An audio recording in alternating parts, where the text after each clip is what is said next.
Welcome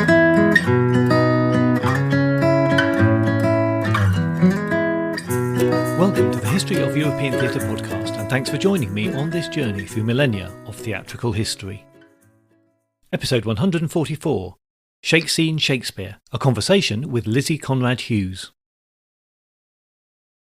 On several occasions through the story of the Renaissance theatre, I've touched on how the players made use of cue sheets rather than full scripts as they rehearsed and performed plays.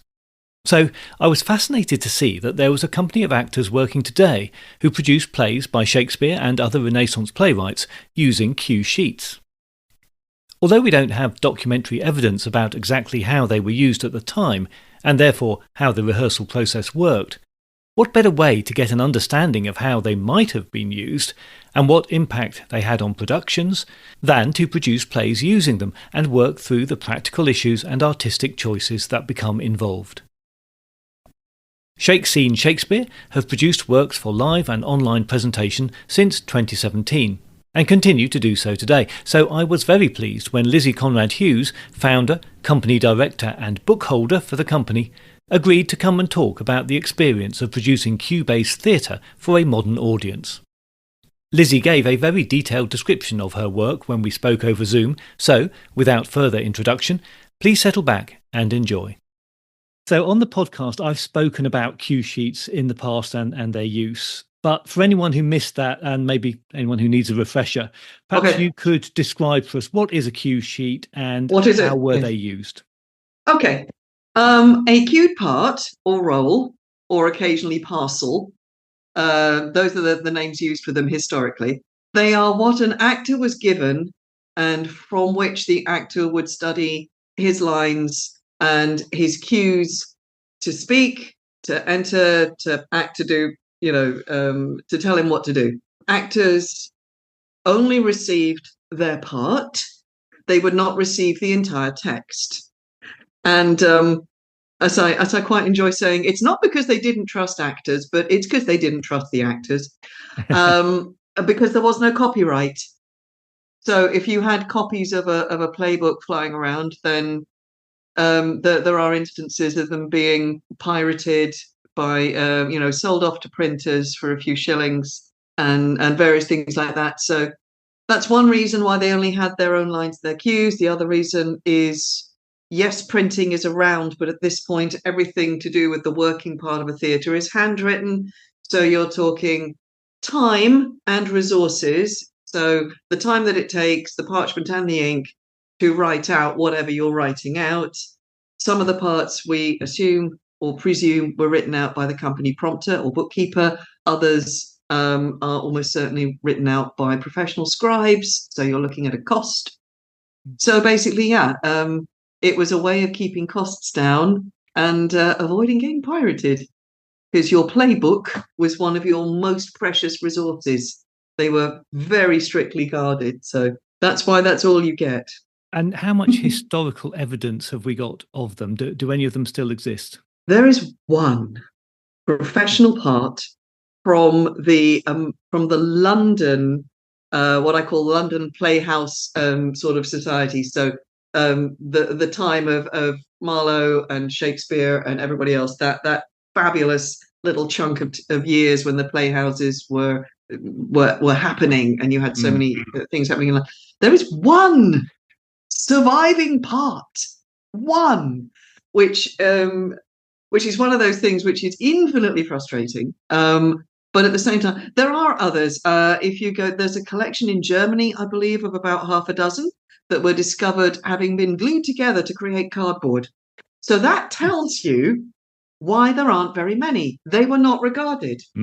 They were not seen as particularly worthy of preservation, nor were plays. Let's be honest. Yeah. When Thomas Bodley started his library, he's having nothing as worthless as a play. Thank you very much. Thank goodness he didn't keep that. But indeed. there is very, very little, which is very, very sad. And there must have been hundreds of thousands of them. If you do a little calculation, if you think, an acting company of 20 to 30 members, men and boys, And if at any point in the capital there may have been, say, 6 of those working and all performing their own every day. I did do the sum, I've forgotten what it is, but it's hundreds of thousands. Where they are, I don't know. I mean, I live in hope, Well, that someday someone's going to find one, interleaved in an old manuscript, or probably in the basement of an Oxford college or somewhere like that. yeah. There's So that one example is doing quite a lot of heavy lifting as far as our evidence is concerned. Then It is, and that it of course makes it very difficult to say anything particularly conclusive about parts. Professional parts, I've got to specify, because professional and amateur parts are different. There are more amateur parts surviving in this country. I say more than one, but they were used by townsmen, guildsmen, and by university students, and that was sort of, in the nicest possible way, amateurs working according to their own rules, and the way they worked is different from the discipline of the professional playhouses, where you've got this 24/7 turnover going on. I mean, we know that amateurs rehearsed. We know that they did, yes. and various things like that. So, and the cues tend to be longer than the one example of professional that we've got.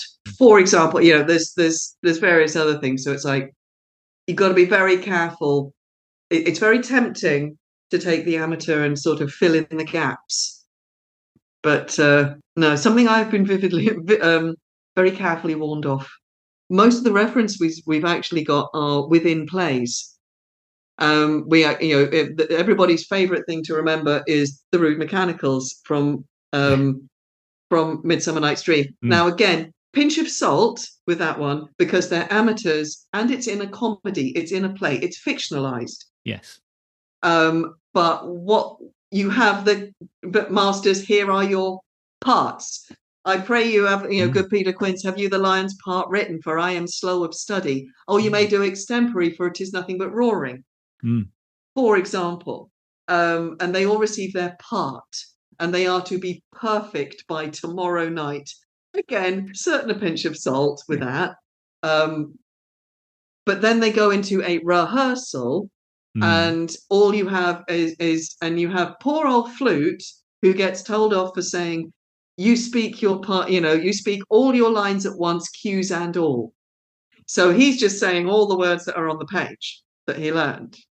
So obviously this is funny. This is for comedic purposes, but there are a lot of references, but they are within plays, and that's where we get most of that from. Which also suggests that the audience had an understanding of how actors worked. Oh, absolutely. There is a number of plays where there's a lot of prologues where you get a lot of references to, oh, we don't really know our lines, but ha ha ha, we'll do our best. And you've got, I mean, we did the first part of Robert Earl of Huntingdon for Christmas last year as an online play, which was Anthony Munday. And that begins with an entire conversation between apparently 2 actors in the company turning up and sort of saying things like, so what are we doing today? Oh, we're doing that. And who are you playing? Oh, this is who I'm playing. And then all the other actors come on stage and they're not really ready. And you've got someone being told off going, no, no, no, no, you're not in love with him. You're in love with him. Don't get it wrong. And things like that. So, which kind of feeds this popular idea of actors not really knowing what they're doing, which clashes horribly with all the reports of how very expert and very skilled, particularly English actors, were at the time. So it's kind of like, where do I put the pinch of salt? Which side?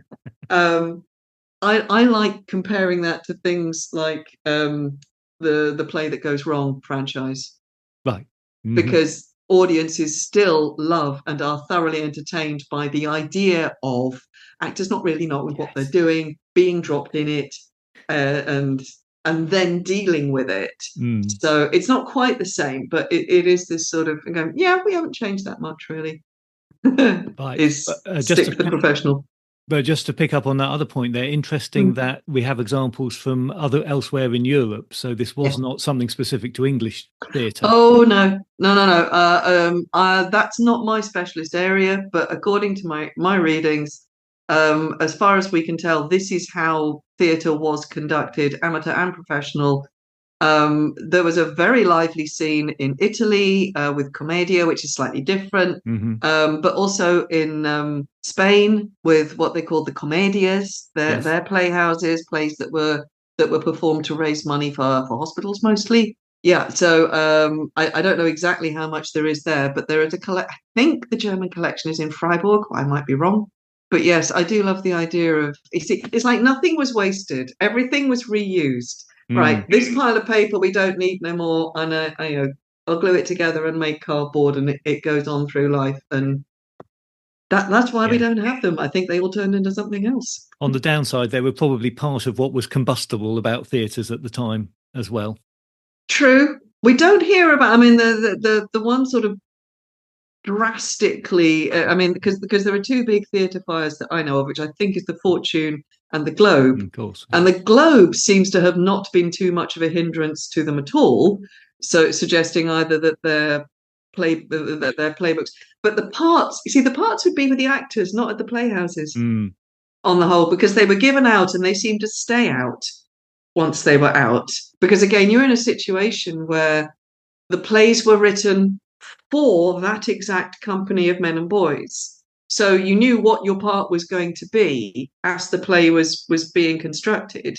Everybody knew this is the Burbage part, this is the Shakespeare part, this is everybody else. And there is a very strong likelihood and a strong theory looking at, because you have to look somewhere else to find your evidence. And if you look to the Restoration, which is it skips a little bit of time, because you have the Shakespeare era theatre which ends, and then you have the Commonwealth or the Interregnum, where theatre is still extant but a bit quieter, and then it comes back in full blast with the Restoration, and there are extant part books. I was lucky enough to study one of them tragically by facsimile. I didn't get to go to Harvard and look at it, but it's lovely. It's a collection of about half a dozen parts that belong to one actor, and it seems that you had your line, you had your collection of parts. If you retired or for some reason were no longer going on,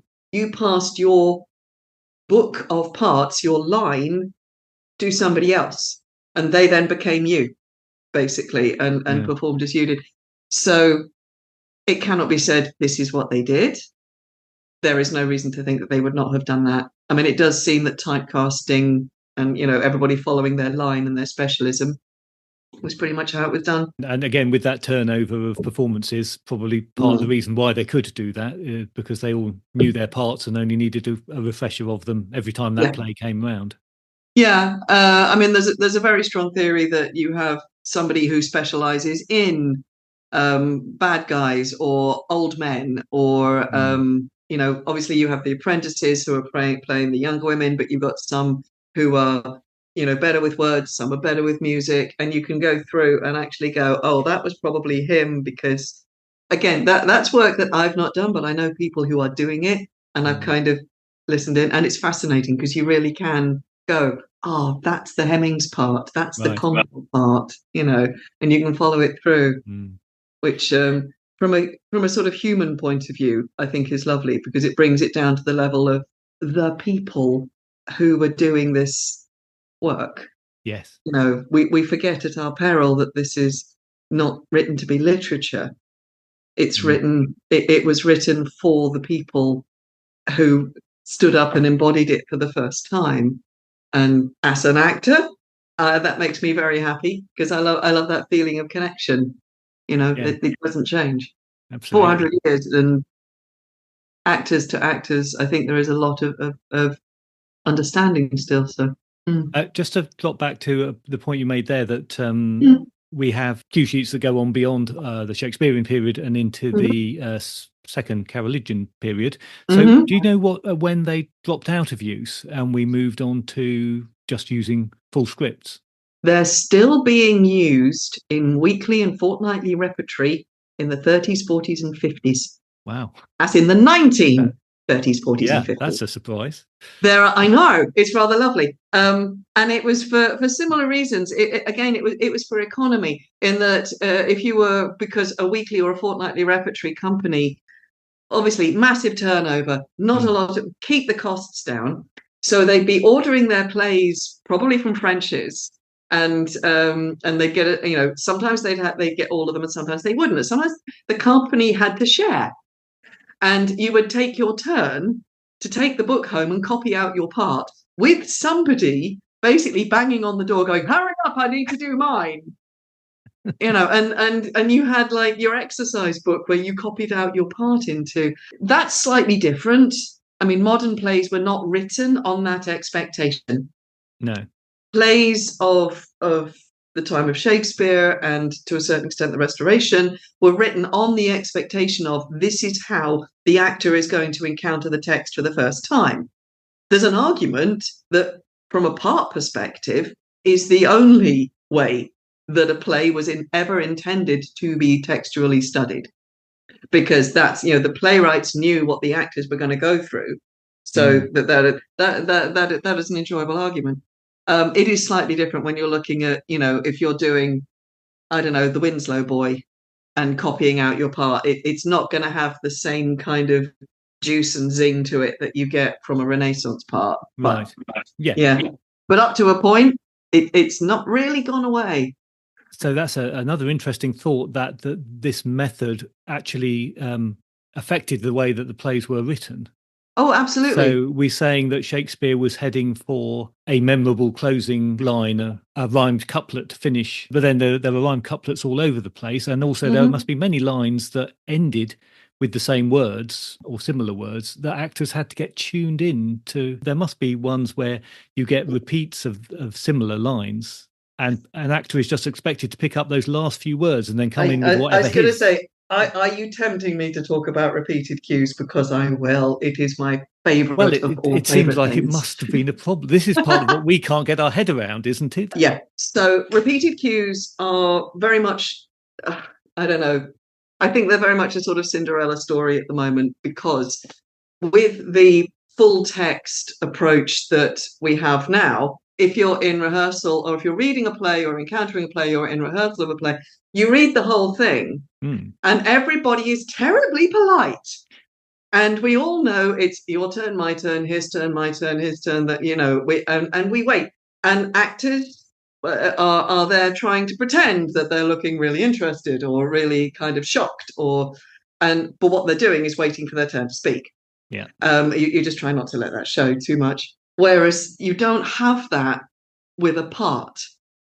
With a part, you only know that someone is going to say, and it might be one word, or it could be two. It could be my lord. Professional cues are somewhere on the whole between 4 and 2 syllables. It's not a question of words, it's a question of syllables, I think. And so you could just have my lord. There are so many fabulous examples. But basically, yes, cues could come to you more than once without warning, because a repeated cue giver knows that this is what's going to happen, because they can see it in their part. They can see, and honestly, the glee and wickedness that goes on amongst my actors when they know that they're about to dish out some repeated cues, it's I think it brings out the worst in them, but we all love it. But you have never a single clue that a repeat is coming to you. And I've actually got historical backup for that. There is one potential cue repeat in our one surviving professional part. It looks no different from any of the others. It's no longer. It's not marked in any way. I mean, the big trick with repeated cues is, I do exercises, I do workshops, with actors who want to find out about what it's like to act from cues.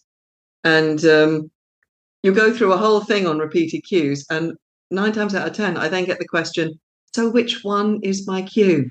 Because that's the modern mindset. And to that, my only answer is they are all your cue. And if you find that you've said your line and then you get cued again, you've got to deal with that. There is no rule. This is how you deal with a repeated cue moment. I mean, it is incredibly terrifying to the modern post-Stanislavskian actor. Everything about acting from cues is terrifying. But the wonderful thing about repeated cue sequences, they can be incredibly complex. They can involve like 2, 3, 4 people. And basically, if you seatbelt in nice and tight and just ride it through, ride the chaos, almost invariably they will resolve themselves. Sometimes not all the lines get said. And that's fine. The scene always moves on. Yeah. And some of the cues are so I mean, there's a little sequence. Go and look at. There's a little sequence in Winter's Tale, which where Autolycus, the rogue, meets up with the old and the young shepherd after they have had a great sort of. They've gone up in the world and they suddenly have a lot more money. And basically, there's a lot of own being got back. Yeah.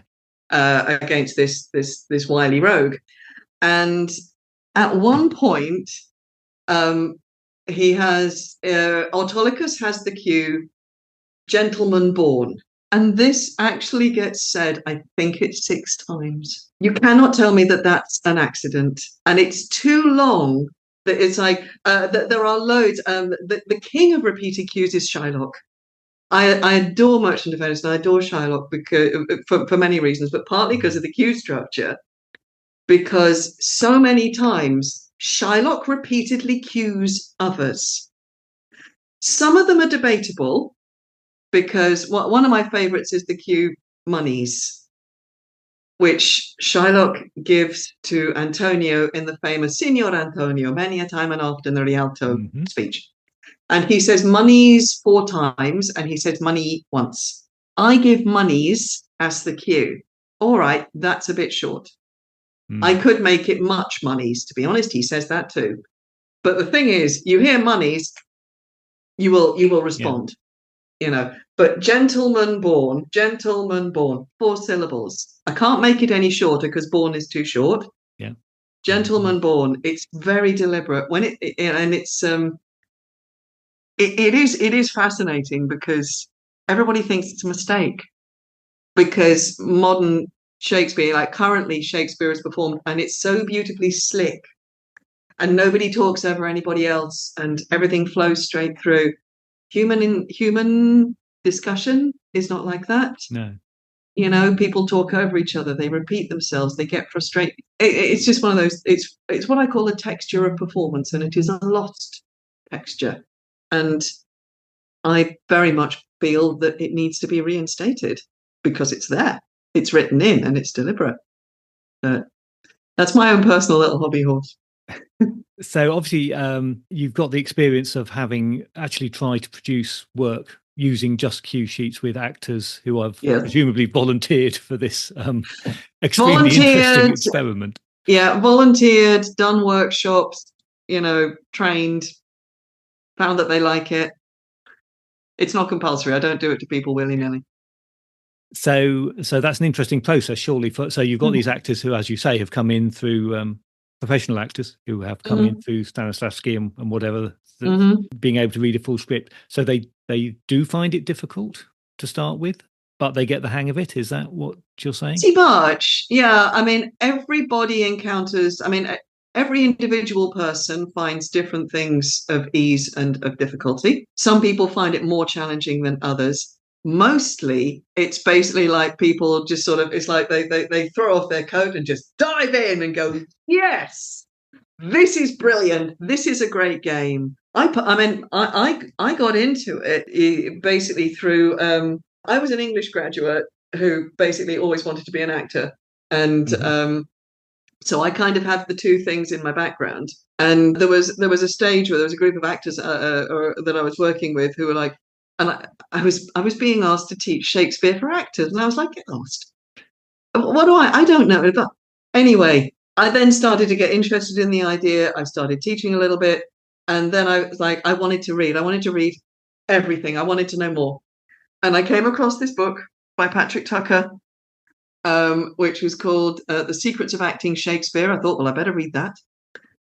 And Patrick Tucker is the person who created the modern technique of what he called cue script acting. And he began this in the 1980s, and he ran his own company through the 90s and into the noughties. They are no longer running. I read his book, and the thing is, I love Shakespeare. I absolutely adore Shakespeare, and from a literary point of view and from a dramatical point of view. But I frequently get bored when I'm watching Shakespeare, and I keep thinking this should not be boring. And I read about cue-based acting, and my I wrote a blog post which was I read a book, my head exploded, which is pretty much what I was just like, I want to do this. This is so exciting. This idea about this kind of energy and in the language and in the acting and the sort of you listen literally for your life when you're on stage doing this, because you don't know if you're on stage with one person, it's relatively easy. Yes, it is. If you're on stage with more than one person, you're like, who's going to do it when? Because you aren't told who's going to give you a cue. That's not in the part. Okay. But yeah, that's the thing. And people who have joined me in this ridiculous adventure are all basically actors who are either they're very into improv, or they've never really found a way with Shakespeare and they want to try this. Or we find it particularly is very communicates very well to the neurodiverse. There are several members of the actors that work with me quite regularly who have some form of ADHD or autism, or anywhere on that particular spectrum. And I find this fascinating because I'm sort of like, what is it about this? Yeah.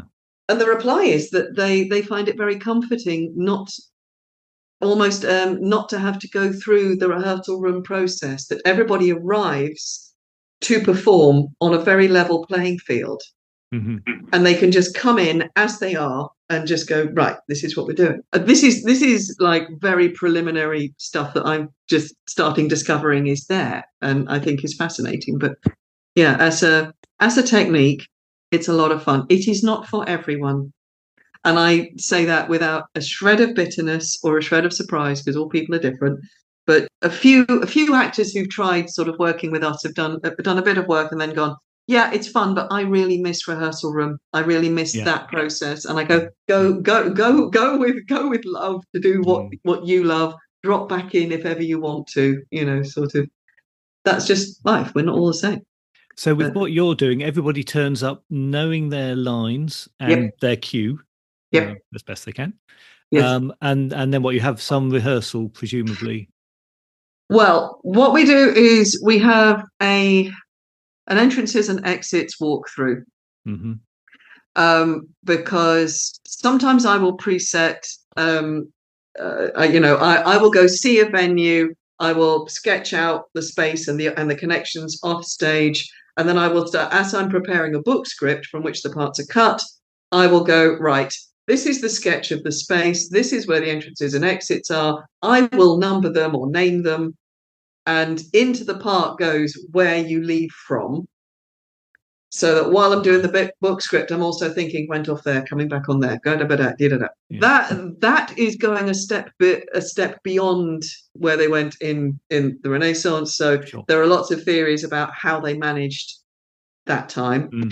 But yeah, you need to walk through entrances and exits. You need to time in any action with props, any costume changes. You need to work out where things need to be off stage. We're almost invariably doubling.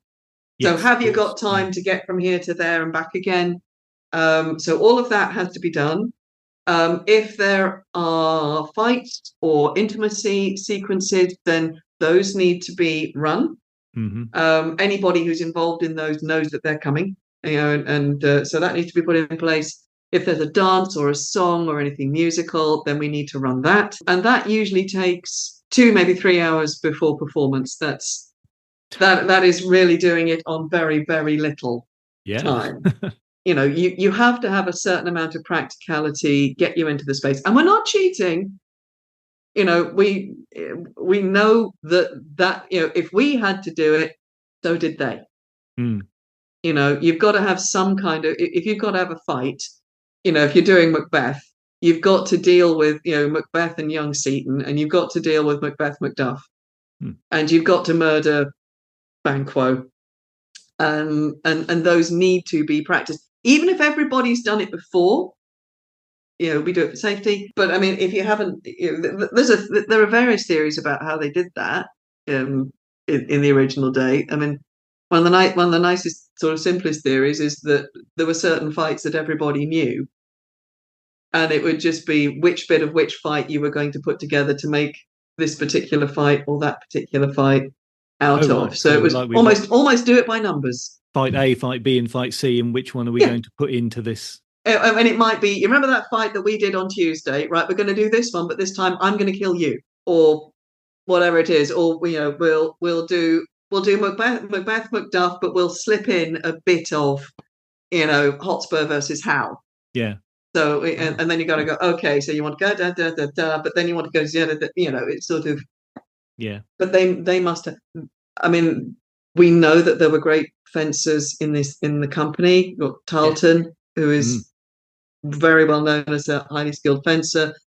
Probably they all had some knowledge of sword, and there is one of those, because of the culture at the time. Yes. One thing I kind of envy them, actually, is sort of, I don't know one end of a sword from another. I never got to learn. It's like, it's the same with like the songs and the dances. There's a theory like they would have all had this shared body of knowledge of certain like set courtly or country dances and things. Yeah. And that just makes life easier. Basically, it makes it much quicker. If you just tell everybody we're going to do Galliard number 6. Oh, okay.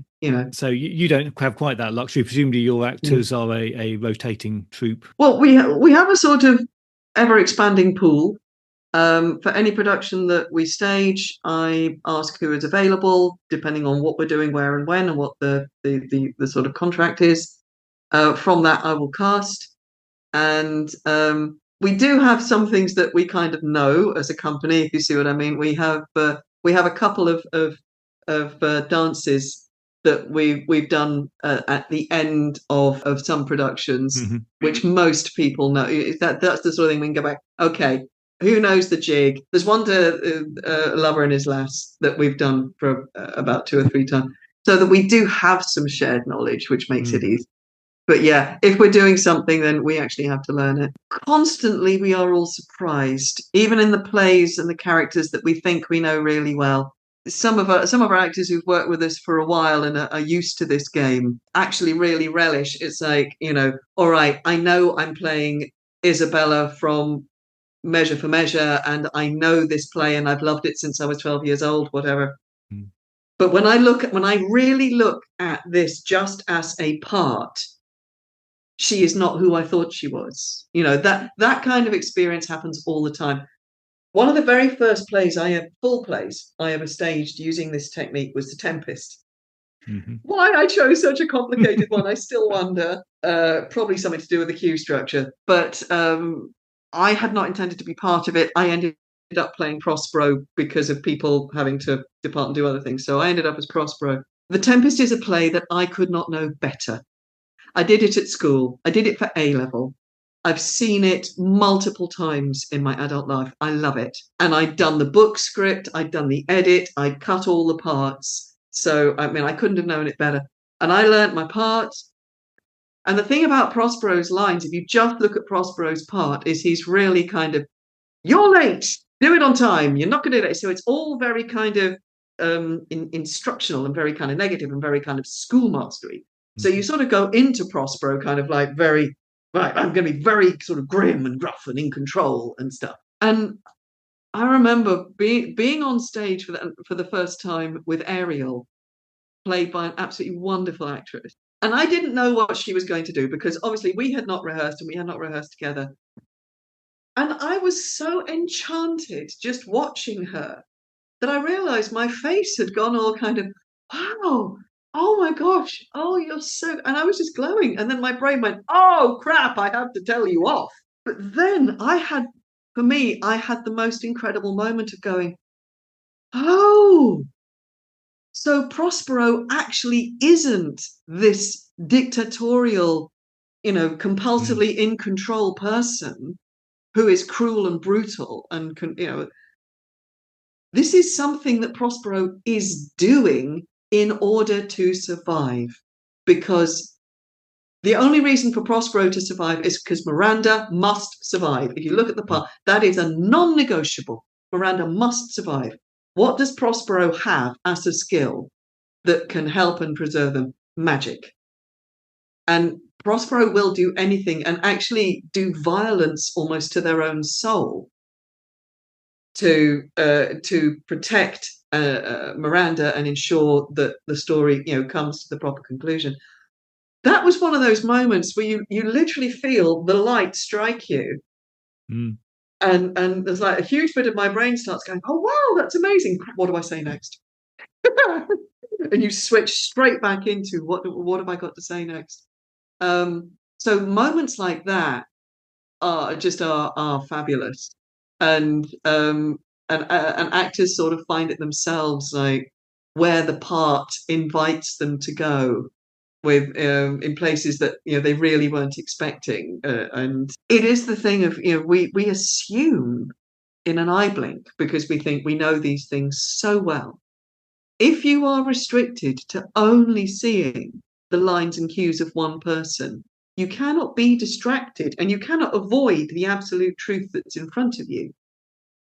I was doing an introductory scene exercise just the other day with a new company member who wants to join. And it was really fun to encourage her and go, yes, but how does that cue structure actually make you feel? What do you feel they really want to go through? And she's like, there is so much anger underneath here, but she's keeping a lid on it. I was like, yes, that is exactly what the cue is. This is what the line structure and everything is saying to you. So don't be afraid of doing that. When you prepare a production from parts only, you get the parts, as in like the parts of an engine, and you come in and it's like, well, I don't know what anybody else does, but I'm definitely the fuel pump, or someone else is the air filter, or someone else is the oil gauge. You know what I mean? That my job is to pacify. My job is to make trouble. My job is to patronize you until I make you explode, whatever it is. And you come in and you just have to do that, and then trust that if you're doing your bit, if you're being the fuel pump as hard as you can, you trust that someone else is going to be the fan belt and the oil gauge, and that as a result the engine will run. Excuse me in my metaphors, but it's how it makes sense to me. The obvious question then is, where are you doing these performances, and where can people get to see you? Anywhere people want us to do one. We have a rolling online presence. Every 4 weeks, we do a play live on Zoom, which is something we started during first lockdown 2020.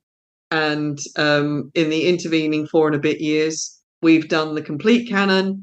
We've done a bunch of the Apocrypha. We're also doing and contemporaries now. We've gone beyond Shakespeare. At the moment, I'm kind of enjoying doing a play by Shakespeare that inspired somebody else, or a play somebody else wrote that inspired Shakespeare. So we're doing little pairings or little runs of plays. So in September, we did Famous Victories of Henry V. October's play was Henry IV, Part 1. We're going on to Henry V. Christmas, we're going to do Sir John Oldcastle by Anthony Munday. And then for fun in January, we're going to do Merry Wives of Windsor, just because. The non-Shakespearean stuff, that must be fascinating to go into. It is so different. I mean, it is so much the same. You still get repeated cues, but what is lovely is several of the plays we've never heard of. Nobody's ever heard of them. Nobody's ever read them. And the company bite my hand off to get into them. It is lovely how much everybody wants to be in the plays that we all know and adore. But at the same time, it's just sort of you want to say to people, sure, this one's a bit mad. We don't know it at all. No, that's the fun thing, is what I'll get back from them. It's like, we want to go into the completely unknown and see if we can do this, and for the record, we can. We did a play that nobody had heard of, which was The Faithful Shepherdess. Did that last year. Absolutely bonkers and so much fun. It's all in the company, and I am so lucky to have very, very generous and wonderful people who want to come and work and play and develop themselves and their own skills, through working and playing with us. How can people find out where you are? Right. Well, our online productions are all over our social media. So if you were on Twitter or Facebook or Instagram or Blue Sky or TikTok, you can find Shake Scene in one guise or another. We also have a website, www.shake-scene-shakespeare. We are out there. We're on Patreon. If you'd like to follow us a little more closely, there are lovely economical ways to do that. We're also, any of the online plays are on Eventbrite. We will be doing in person next year. We're working on it now. We were really lucky to be part of the first full season at the outdoor venue at Shakespeare North Playhouse in August this year. Oh, really lovely. And rather delightfully, they would like to have us back. And we are very, very excited to. I don't know what that's going to be yet, but we're in discussion. We're also looking at places like the Willow Globe and one or two places closer to London. We're a little bit tricky when it comes to venues because we're a little bit too wild for some and we're insufficiently wild for others. Some of them just can't work out what we are. So since lockdown, we've been actively courting venues where it's like, come on, you want this. It's modern theatre, but it's inspired by something ancient. Audiences love it, actors love doing it. It seems to be very accessible, very relatable, because you've got audiences watching actual humans find stuff out in the moment, and there is glee and joy in all of those moments. My thanks to Lizzie for her time and agreeing to share so many fascinating insights with us. Just to reiterate, the website address for Shake Scene Shakespeare is www.shake-scene-shakespeare.co.uk, where Scene Shakespeare is all one word. I've put a link in the show notes and on the guest page on the podcast website so that you can find it easily, and you can go there or to the social media outlets that Lizzie mentioned to find out more about past and current productions by Lizzie and the company. Next time in the narrative timeline, it's back to Ben Jonson and the third part of his life story, where he runs into some theatrical jeopardy that leads to the closure of London theatres for the summer and some jail time for Jonson. In the meantime, please join the Facebook page or group or find the podcast on Instagram or X just to keep up to date with new episodes and other theatre-related things. If you do feel able to help out with the costs of running the podcast, then please head on over to Patreon, where you will find additional content for a small monthly fee or a one-off donation. You can also make a one-off show of support through Ko-fi.com. You can find details of ways to support the podcast on the website, which is www.thehistoryofeuropeantheatre.com. That's also a great place to get in touch with me if you wish by using the contact form, or you could even leave me a voice message by clicking on the microphone icon. I look forward to your company next time, but if you do have any comments or concerns in the meantime, you can contact me by email at thoetp@gmail.com or via X at thoetp.